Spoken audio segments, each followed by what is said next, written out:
What's up, guys? Welcome to Ask Khasino, the series where you ask questions and I answer them. Today, we have another 20 questions that Vet has handpicked from the Discord, so let's jump right into it.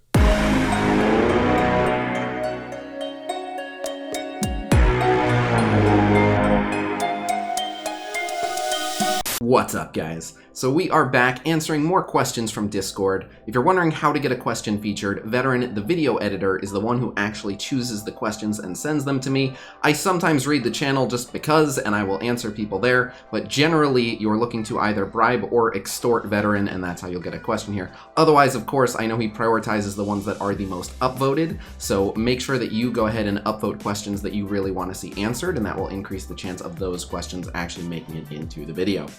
But let's jump right into it. Question number 1 comes from Veteran. He asks, why are you making Ask Khasino 2 when the community voted on Orange Essentials Brotherhood next? Okay, so about that, I absolutely saw that people voted for Orange Essentials Brotherhood, so let me say right away, Orange Essentials Brotherhood is the very next video that I will be releasing unless some crazy newsworthy thing comes up between now and then. The reason that this is not Orange Essentials Brotherhood is because sometimes as a content creator, you make agreements with advertisers to include certain ads in certain videos, and those videos have to be posted by a certain date.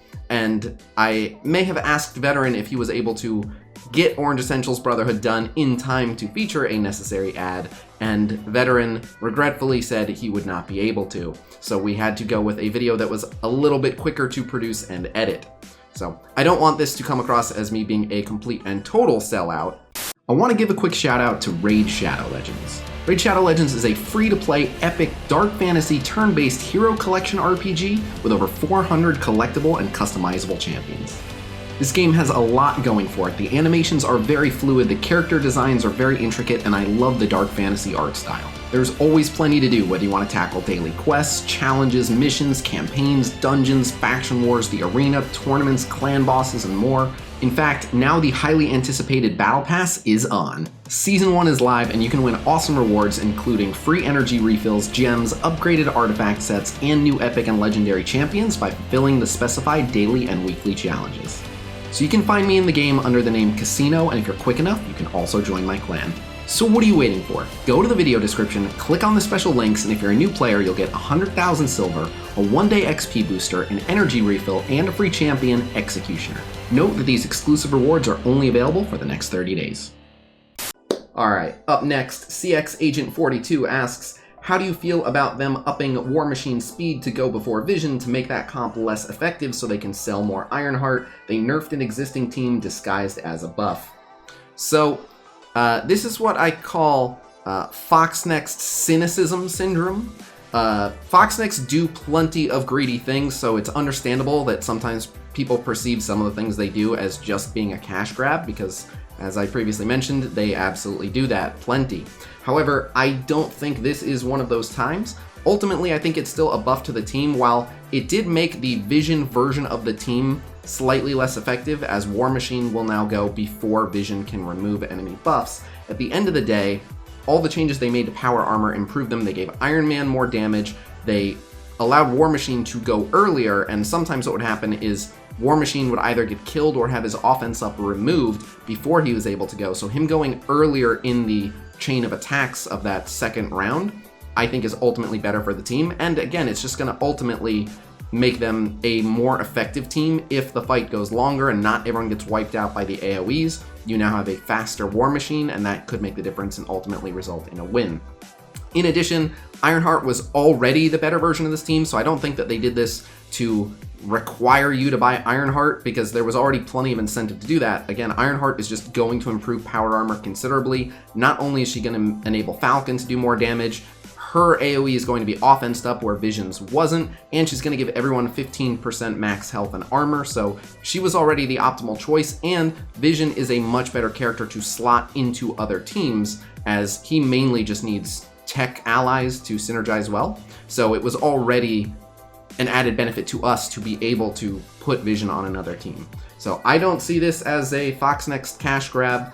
for a change. It is possible that it is, but I think ultimately it's just better news for Power Armor altogether and better news for rosters altogether, especially now that Vision can go to teams like War Avengers or even revive one of the older tech teams with like Merc Lieutenant and Ant-Man, Wasp, Crossbones, stuff like that.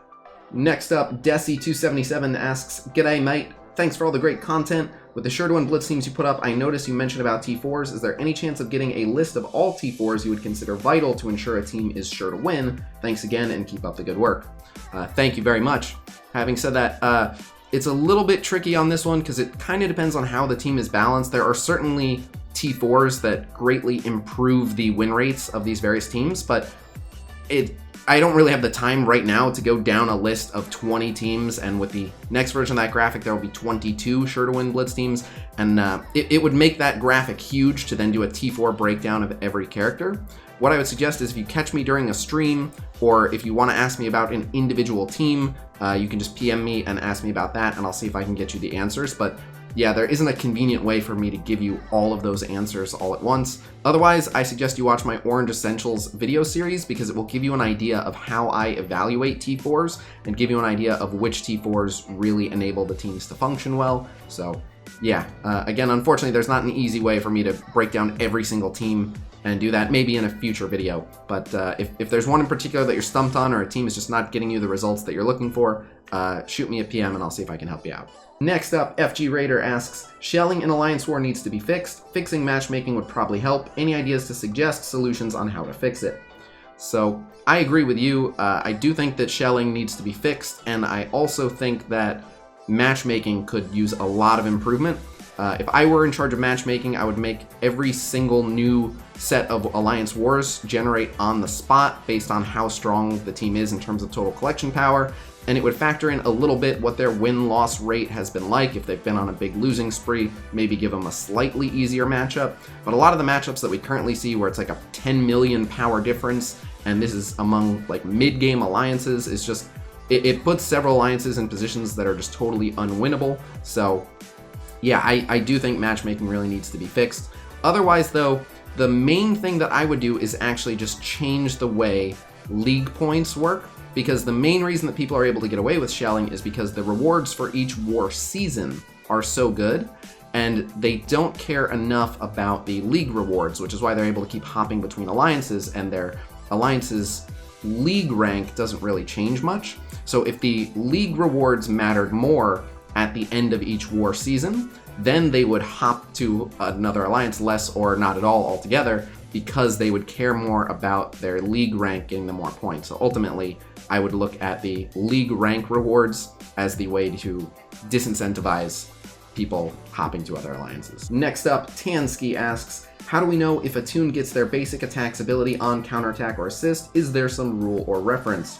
So that is an excellent question. There is a reference, there is not a rule. I actually have an old video about this, but it is very, very inconsistent. Some characters do things on their counters and assists that they only do on their counters and assists. Some characters do exactly what their basic does in terms of the ability effects. Some characters do absolutely none of the ability effects that their normal basic would have, and there's no rhyme or reason to any of it. If you are curious what it does though, I will recommend two websites. Firstly, MSF.gg. They actually have a section above the basic attack for counters and assists, so you can see exactly what it does. And then for an even more in-depth breakdown, you can go to msftools.com, and there they even have the order of operations for the logic for not only what abilities and effects are included in the counter and assist, but in what order they proc.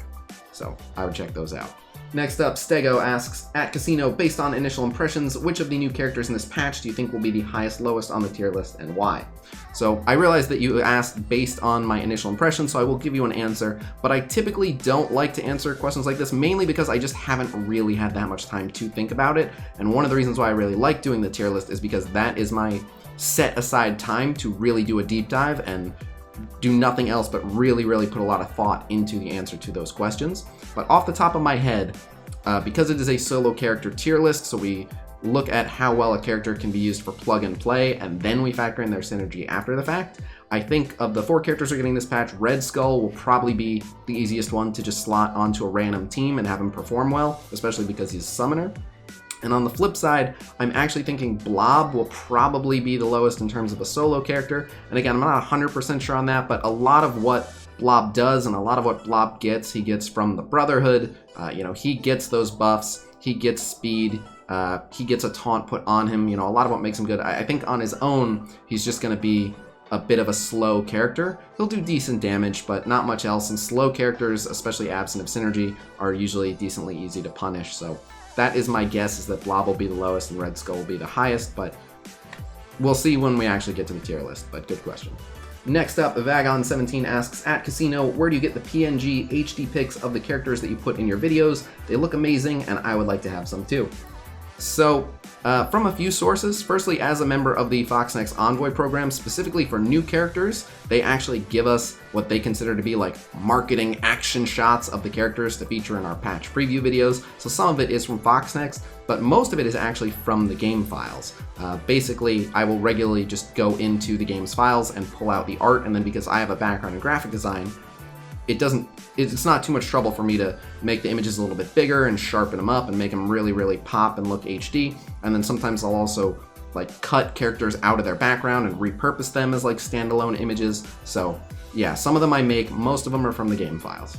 Next up, Lewis10587 asks, hello and greetings from South Africa. Just fun question here. Let's say hypothetically, one play a match the way raid enemies set up. Who would be the best 10 Toon team? Besides just picking the two strongest teams and matching them together, I think for obvious reasons, a team with Spider-Verse and AIM together would be unstoppable. What's yours?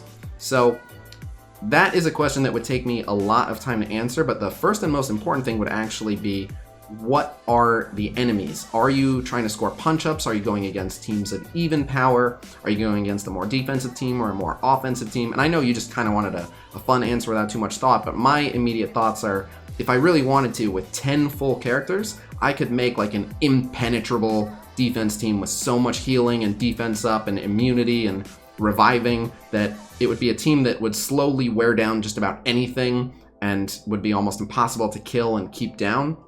Alternatively, again, depending on the enemies, it would be possible to build just like a crazy early burst AoE wombo team that just has like a bunch of, like power armor specials going off and all the inhuman AoE wombo going off and things like that. So yeah, it would greatly depend on for what content, but if you just want 10 random characters, who's the strongest?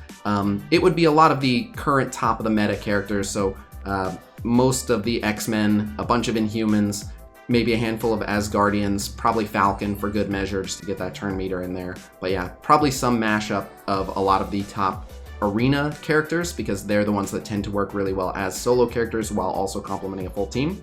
The main characters that would really go down in value would be summoners. Like Mr. Sinister would actually be useless because he would have nowhere to put a clone since there would be 10 people on the field. So those are the characters that would get dropped. But yeah, mainly just, go in your arena and look at a bunch of the top characters, and if you cobble together a group of those, that would probably do pretty well.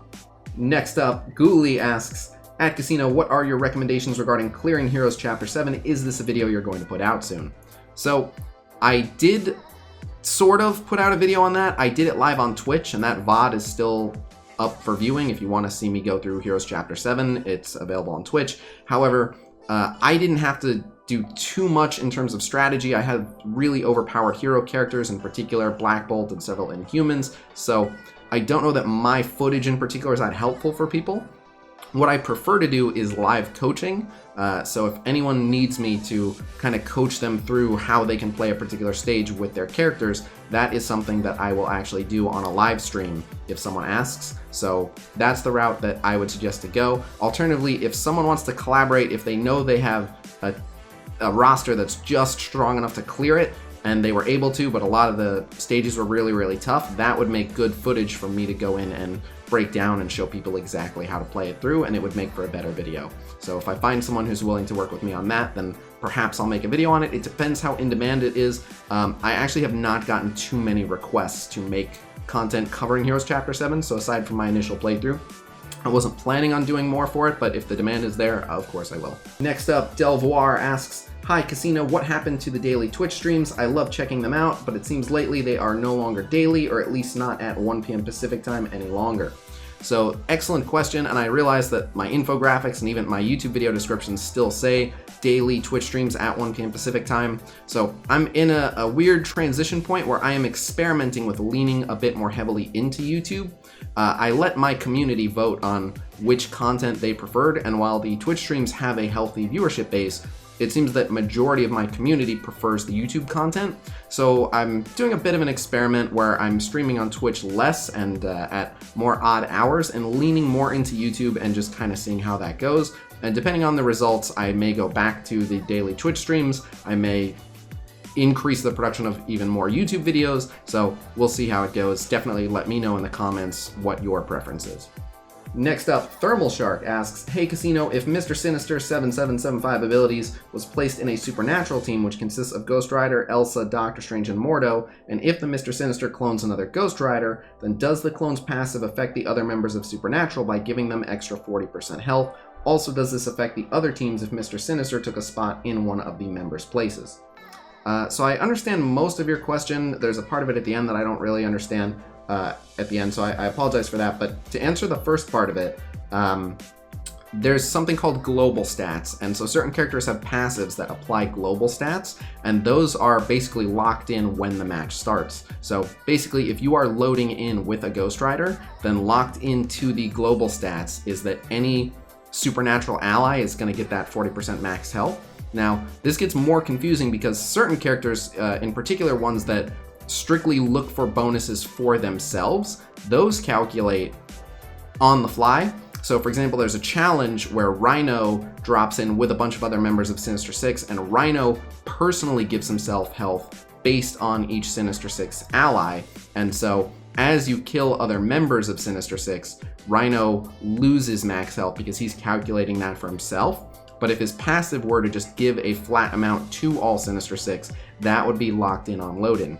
So a cloned Ghost Rider would not then load in and update that and give everyone else 40% max health, but because there was already a Ghost Rider on the field, the cloned Ghost Rider would load in and benefit from that 40% max health.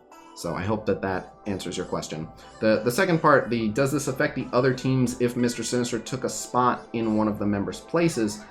I think maybe you're asking, like, how would you rearrange teams by replacing Scarlet Witch with Mr. Sinister? But yeah, I don't recommend Mr. Sinister as the 5th on Supernatural. For certain rosters, it might make sense, but generally, Mr. Sinister is a very strong character that can kind of carry his own team. He doesn't need many people around him. He doesn't need a full Marauder team to be very effective. On the flip side, the Supernatural team is very effective as a 5-person unit, so I would probably keep them together. I think that's what you're asking. If you're asking something else, let me know. Next up, A. Logan asks, can a Mr. Sinister cloned Mr. Sinister clone? Yes, although I don't recommend it. A lot of people have the idea, but in practice, it's not such a good idea. The reason I said is because in Mr. Sinister's passive, he has a line where it basically says, if he is a non-summon, he gets 3 ability energy on spawn, and his ultimate is actually a 6 energy ability that he starts with 3 energy towards. So as long as he is not a summon, he can use it right away. A cloned Mr. Sinister, being a summon, then has to wait 3 turns before he can use his ultimate, which means you essentially have a Mr. Sinister that sits around for 3 turns not doing much, and a cloned Mr. Sinister spending 3 full turns just basic attacking is not doing much for anyone. It's not a very good clone. And you may think like, well, maybe if you fed energy to the Mr. Sinister clone, but even that is not that easy to do because you don't know where the clone is actually going to be summoned. So if you have a Star-Lord on one side of the team, it's possible that the Mr. Sinister clone ends up on the other side of the team. So it's tricky to do. I don't recommend it. If you're willing to wait 3 turns to make another clone, you're better off just putting someone like Star-Lord next to your original Mr. Sinister and just giving him the energy he needs to make another clone in 3 or 4 turns anyway. Next up, Bruce Spanner asks, if you, OMG, and Valleyfly walked into a bar and all saw a pretty girl, I imagine that the following would happen. 1, OMG would say the girl reminded him of his mom and would creep her out. 2, Valley would yell, come back to my place so we can go smash, and would be maced by the now terrified girl. And 3, you'd smoothly walk over and drop a, what's up guys, tonight you're coming back to my place. And the girl would agree, and just as you're about to do the deed, your blitz alarm would go off and you'd proceed to ignore the girl and blitz the rest of the night away. How correct am I? I think that a good amount of that is spot on, but so a couple corrections I want to make. Firstly, you mentioned OMG would probably creep the girl out. I think that OMG has the best social skills of the three of us by far. OMG's lived a very exciting, surprisingly social life for someone who now does video game content, and I think that he would easily flirt the best of any of us. As for Valley, Valley doesn't even entertain thoughts of other ladies in his life because Valley has a wife and kids. So you'll notice whenever me or OMG bring up that some other girl is attractive, Valley is immediately like, yeah, because he doesn't even want to go there because he is a good husband. So he would probably be the least effective at picking up the girl on account of not wanting to. As for me, I appreciate you giving me credit for smoothly being able to pick up the girl, but yeah, most of my pickup lines would revolve around my Marvel Strike Force roster, so that probably wouldn't go very well. But you are absolutely correct that if she was interested in doing the nasty, but I had a blitz rotation to do, that I would have to prioritize the blitz rotation, which I should mention is a huge source of frustration for my current girlfriend. But good question. Next up, Tana asks, who would win in a fight, you or Valley Flyin'? So first off, thank you to Tana for being an instigator, but in all seriousness, Valley is an absolute Goliath of a human being, and if I were ever in a confrontation with Valley, I would probably try to climb all the way to the top of him and bang on his head for a little bit until he swatted me off, at which point he would probably Hulk smash, and I would hopefully still remember how to read when all was said and done. Next up, Commander X asks, Khasino, when a character steals a stack of regen, how much does the receiver heal for? So this is actually an excellent question, and I don't know the exact answer. I know it's going to be one of two things, and I would actually prefer if anyone watching this video could test it and find out. So a regen gets its stats from the character that generated it. So with bleeds, when a character spreads bleeds, the new bleeds are considered to be generated by the character who spread them. Therefore, I would assume that a character copying a regen is considered to be a character generating the regen, and therefore I would assume that it is 10% of the copier's max health, but it is possible that they literally just do an exact copy of the regen stack, which would mean that whoever originally applied the regen, that's how much it would heal for. This, of course, can be a little bit confusing because you can have an instance, for example, where Hela can apply regens to the other Asgardians, and then a Mystique can copy a regen off of Heimdall, but because that regen originally came from Hela, it would be based on Hela's health. So if someone would not mind testing that, that would be an excellent thing to note. My guess is the character copying the regen is going to generate a fresh regen, but it will be one of those two things, and I'm interested to know the answer as well. Good question. Next up, Daemon asks, can you explain how focus versus resistance works? I thought if one was higher than the other, then the buff debuff would be applied resisted, but in the same fight, I had the enemy Captain America use shield throw on my taunting Thanos, and he resisted the attack. Then later, the same fight, Captain America used shield throw again and removed his taunt. There was no offense, defense, up or down on either character both times. So this is an excellent question, and I should probably just do a standalone video on focus and resistance, but the short version is, it is a percentage chance, and that percentage chance is based on focus divided by resistance. So if the character has more focus than the opponent has resistance, that means that with very few exceptions, that debuff is going to land. However, in instances where the resistance is higher than the focus, then the debuff can still land, but the more resistance, the lower chance for the debuff to land. However, there is also a floor and a ceiling that the devs have never disclosed. So even in an instance where you have higher focus than the opponent has resistance, it is still possible to fail to land a debuff, and vice versa with having incredibly high resistance still being debuffed. And what I mean by that is, so again, we don't know what the exact percentage is, but we know that it exists. There's essentially, I'm just gonna guess that it's 5%. Let's assume there's a 5% ceiling and floor. That'll mean that no matter what the focus and resistance is, 5% of the time it will always land, and 5% of the time it will never land. And that's why even level 1 characters can apply a debuff to a Colossus with defense up, even though their actual odds are going to be literally whatever that floor is. They're still going to have that super tiny percent chance to succeed. But otherwise, outside of that floor and ceiling, it's going to be focus divided by resistance, and that's where you'll get the odds of it being actually applied. So a character going against someone with higher resistance might only have an 83% chance to land their debuff, but just because a character has higher resistance doesn't mean they won't be affected by the debuff. Next up, Vilehand asks, with the release of Symbiote Spider-Man, how does T4 priority order change with the Orange Essential Spider-Verse team? Is there going to be an update on that YouTube vid or just a quick edit? So, in short, suddenly the devs have decided to pile on tons of Orange Essentials that I now have to take care of because they have made changes to Spider-Verse, they made changes to X-Men with Cyclops, they made changes to Power Armor, they made changes to Brotherhood, and now I have to do the Inhumans and also the Hydra team. So there will be a lot of Orange Essentials coming in the very near future, and they are high on my priority list of things to get done. Specifically for the Spider-Verse, I want to take another look now at the symbiotes themselves. It will probably not change anything for Spider-Man or Miles. For Symbiote Spider-Man himself, I feel pretty confident saying that he needs his passive and his ultimate. Those are essential and excellent value for the orange mats. The ones I want to take a look at are Carnage and Venom. Some of Carnage and Venom's abilities that were previously rated a 3-star may have jumped to a 4-star now, and they also got some tiny changes. So those are the ones to look at. I will have that out in the near future for you. Next up, Netrider asks, hi, when can we expect a second Q&A with Cerebro? The last one was 6 months ago.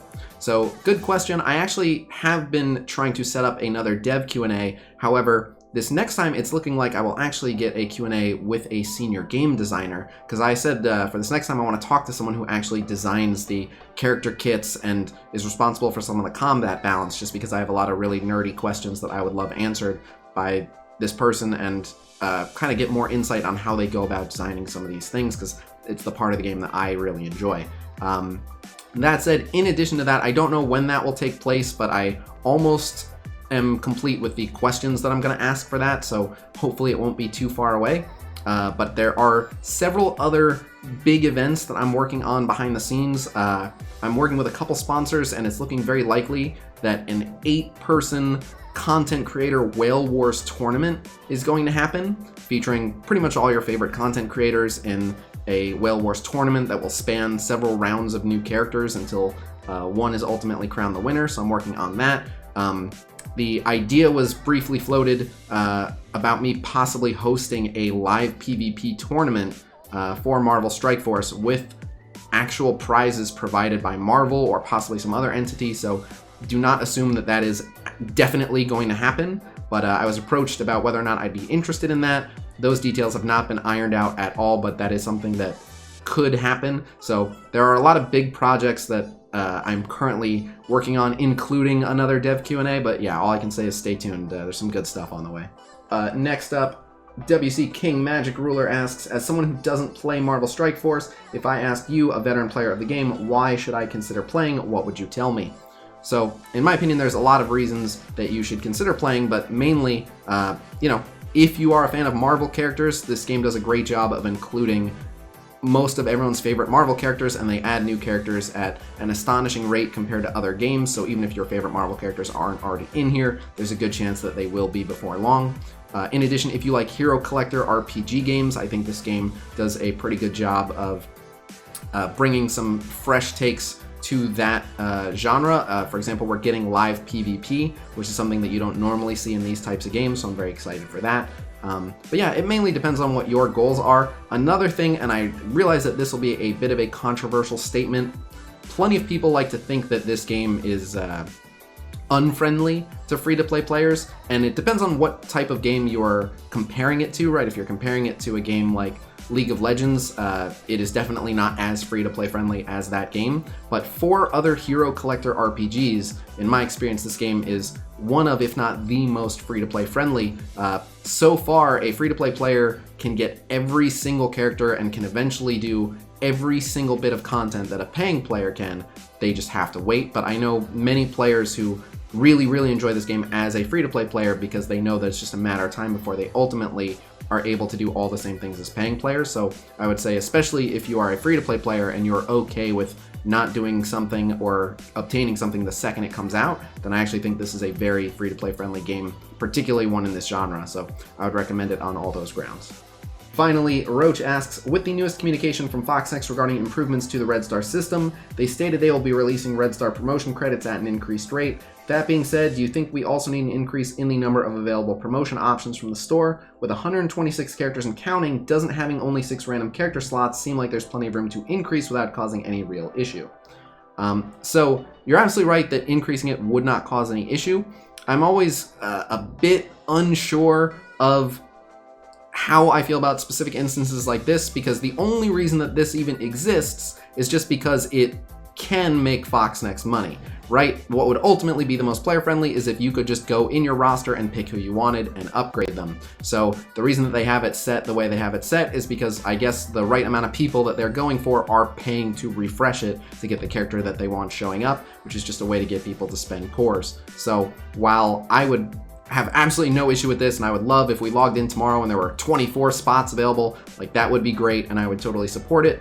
But if it's making Foxnext money, it's not really hurting me to wait. It's a bit frustrating, but you know, because it kind of impacts everyone, it doesn't bother me too much. So yeah, I would be fine with it. I'm hesitant to say we need it, but it would be a welcome change. But in the scheme of things, of all the things I'd like them to address about Red Stars, for me that's kind of low on the list. But yeah, I don't have strong feelings about this. That would be great for the players, no question. But there's certain things Foxnext does to make money that I don't think are too harmful to the players. So this is one of those things where I don't think it's too bad for us. There's only really been 1 or 2 instances where I've been waiting for a character for what felt like an exorbitantly long time. So this one's not so bad, but yeah, I certainly don't think it would hurt anything if they added 3 or 6 more spots, and I think that everyone would be happy with that. So I hope they do. Otherwise, though, that is it for this episode. Thank you guys very much for checking it out. Again, I apologize for having to prioritize this video in front of Orange Essentials Brotherhood, but unless something crazy, insane, newsworthy happens in the next day or 2, Orange Essentials Brotherhood will be the next Marvel Strike Force video that I put out on this channel. As for getting a question featured in this video, if you want a question featured, anyone is welcome to join my Discord server, which is discord.gg/Khasino. We have blitz predictions, infographics, videos, data mines, content creator Q&A, and more. In particular, the channel that you're looking for is Ask Khasino. And again, make sure you go in there and look at the questions, because the ones that have the most upvotes will be the ones that Veteran is prioritizing to choose. So make sure you're upvoting the questions that you really want to see answered, even if it's not the one that you ask. But otherwise, yeah, thank you guys very much for tuning in, and I will see you guys real soon. Until then.